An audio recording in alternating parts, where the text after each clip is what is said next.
তারা এই অন্তর্বর্তীকালীন সরকারে উপদেষ্টা হিসেবে দায়িত্ব পালন করবেন। এছাড়া বাকি সদস্যদের মধ্যে শিক্ষক রয়েছেন, মানবাধিকার কর্মী রয়েছেন, বিভিন্ন পর্যায়ের মানুষজন রয়েছেন। তারা এবার 16 জনের যে সদস্য এবং ডক্টর মোহাম্মদ ইউনূস প্রধান উপদেষ্টার দায়িত্ব পালন করবেন।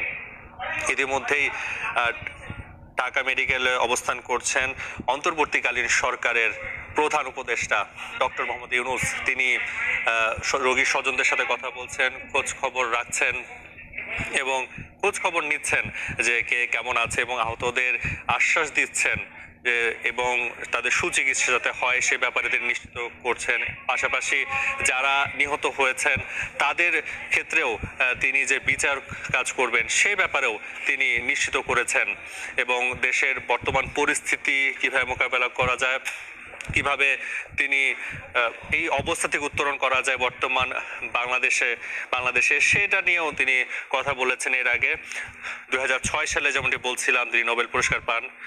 এরপর